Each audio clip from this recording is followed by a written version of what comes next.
Hello, everybody. It's M. Welcome back to the Eternal Spoiler Breakdown. We are really excited to be reviewing a new mechanic for Eternal's Cold Hunt. This is Contract, and as you can see, it's on this particular card, Contract 3. So let's talk a little bit about what that is and what it means. So if I were playing a Curfew Patrol as a normal 4-cost card, it would be a 3/3 Aegis lifesteal with double green influence that, puts down reasonably standard, got good like evasion from spells and stuff like that, and also has lifesteal, so not a terrible mid-range unit, maybe a little bit underwhelming, but for the most part, around about the right amount of power for what you'd really want out of a card of this size. However, optionally, if I'm on turn 4, I can just add the additional contract to that to silence an exhausted enemy unit and get a little bit more value out of that particular kicker.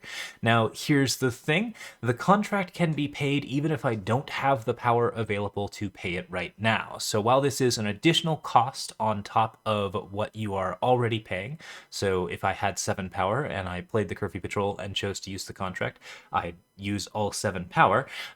If I go into the next turn and I haven't paid my contract, which is totally allowable, I still get to silence the exhausted enemy unit, but on the next turn I have to spend that 3 power to basically like pay off whatever it is that the contract is. So I am in debt to this card until such time as the contract is paid. If I play any new power, that power gets put into the contract. Anytime that I start my turn with additional power, all of that power gets paid into the contract until I have reached the 3 on the contract. So basically, it's like debt tokens from Dominion, if you're familiar with that deck building game. It is a amount that can be paid without actually paying for it, but then you do have to pay for it eventually, and there's no particular way to dodge the contract. Although I'm sure that Eternal will have some really interesting spells and mechanics that will allow us to break that rule. All right, so let's talk about the card in a nutshell. So 4 cost 3/3 with Aegis Lifesteal. Again, like a pretty mediocre stat line, but nonetheless the card does have Lifesteal, so it's good at stabilizing you against aggro, and it resists aggro attempts to actually kill it without like actually losing life. You can target this with relic weapons and things like that to make it so it's card efficient, but you'll still have to deal with the lifesteal, and so therefore you'll still be falling a little bit behind if you're playing this against aggro setups. So like pretty interesting, or if you're playing this as an aggro setup, playing against this as an aggro setup, there we go. So yeah, basically this is a card that really allows you to get into your late game a little bit easier and seems pretty consistent, as well as a good option for carrying weapons. That alone, I think, makes it really worth it. The contract is very optional. I would say that this one in particular is not a contract that you are going to be paying for quite as often, but silencing an exhausted enemy unit can sometimes be a very big swing indeed, seeing as you can hit any number of enemies that exhaust to actually activate abilities, as well as hitting, of course, enemies that are attacking you that have too many abilities to deal with. Reducing one of your other units is sometimes really good, and if you don't have anything to do next turn, then paying the contract really makes a lot of sense in that respect. So as an additional kicker, this is a nice little bonus on top of that card. The next one is a little bit more exciting for stat efficiency, so let's go ahead and take a quick look at that one.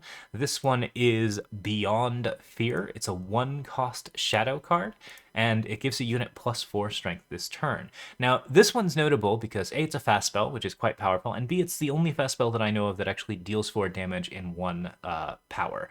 As a person who is constantly experimenting with first turn kill decks, I can say that this is the most efficient version of this card that has been printed so far. So that alone is already exciting, but in addition, it has Contract 3 to also give it lifesteal this turn, which means that you can pay 4 to really get yourself a huge swing in life back and stabilize yourself, or just make it very hard for your opponent to do stuff, trigger any sort of like life force options, just do a lot of like really fantastic stuff, and also just do it all like fairly cheaply without having to spend a lot of power on it. This card's going into some first turn kill decks. I think there's a good chance that this one actually increases the chance of the first turn kill by a decent amount, so we will be trying to do that, maybe even on day 1. Gonna be an exciting time, but it's overall just like a pretty efficient way to deal a lot of damage very quickly. It means that Stone Scar, along with like the 4-cost card that dealt 5 damage earlier, and a number of other like tools that Stone Scar has, if Stone Scar gets access to Overwhelm units, which I believe it is going to do, it should have Stonebreaker, the 3/2 Overwhelm for 2. That means that this card's actually probably going to feature pretty prominently in certain versions of Stone Scar aggro that are entirely focused on just reaching your opponent and dealing maximum amount of damage without any trickery or like face value. This seems like a pretty interesting card in that respect, and the contract allows you to basically add some sort of late game viability to the card, while also being a potential swing early that you probably aren't going to pay if you're playing really, really aggressively. Pretty interesting. I think paying the contract is maybe not that exciting on turn one for sure, which is a little bit of a bummer, but like paying it on like turn two when you might just not have a three drop or something like that, not that bad. And once you're into like the 4 and 5 turns, just playing it as a normal kicker cost feels extremely strong. In addition, there may be things that reduce the cost of contract or, of course, in any way boost this effect, and all of those will add to the value of this card as it goes along. But for now, pretty efficient, extremely damaging, not card efficient by any means, but a really fantastic aggro card. So pretty excited about that. All right, it wouldn't be a mechanic breakdown without some sort of big legendary to sort of finish things off. So let's go ahead and talk about Churganth, the Ice Regent, the 5-cost 5/4 flying that says whenever you deal spell damage, it gets +1 strength. A relatively minor benefit, but a 5-cost 5/4 is still a pretty decent stat line for a dragon under most circumstances. And the Contract 4 plays a Numbing Cold, which is a relic at 2 that counters the next spell that your opponent plays, while also increasing the damage of each spell in your deck by 1. I think if you're playing Churganth, you're generally playing them for the contract.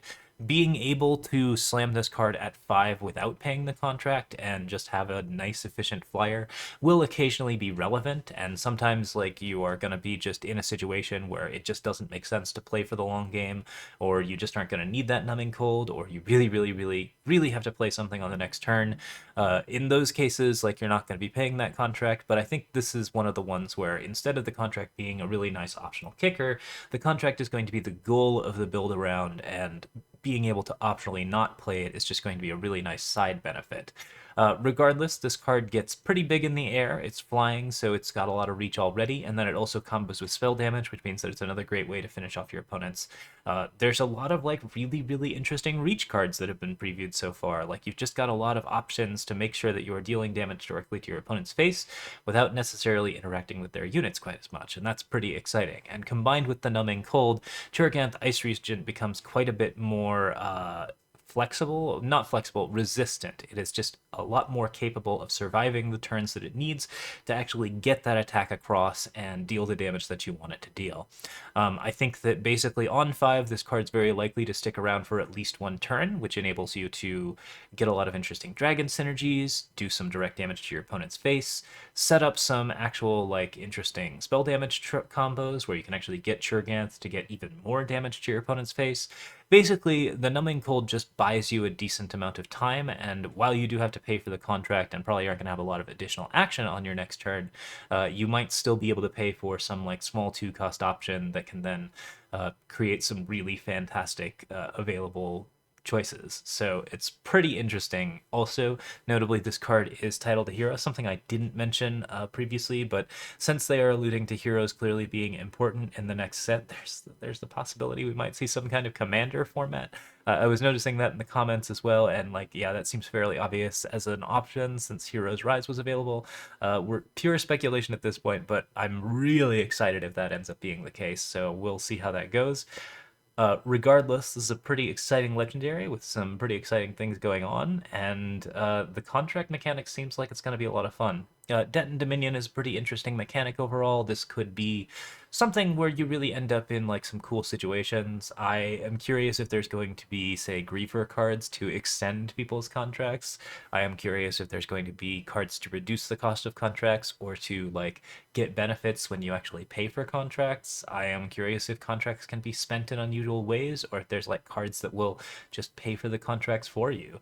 Could be a lot of really interesting options. I am excited to see where all of this goes mechanically, and it should be like a really, really fun option for building out some very interesting, powerful cards without necessarily paying for them right away. So that's the dream, and we'll see if it resolves itself on the battlefield. All right. that's it for us. So some projects that I haven't mentioned recently, we are still streaming on Twitch at twitch.tv/locopojo. We'll be on tonight on Wednesday, and I believe we'll be streaming Eternal, so check us out then. It should be around 7 p.m. PST, 8 p.m. MST. Beyond that, I am working a lot on an Arkham project on my Games with M, and we have some interesting collabs potentially coming up in that respect. So if you want to check out the secondary channel, that's in the links below. We set up our Discord to do some notifications when we put up new videos, so you can check that out if you are interested. And of course, it's always happy to subscribe to us on Twitch or YouTube to support us. So if you're interested in those things, that's where we're at. All right. Thanks so much for watching, everyone. Have a lovely time, and we'll be back with more spoiler breakdowns. Cheers.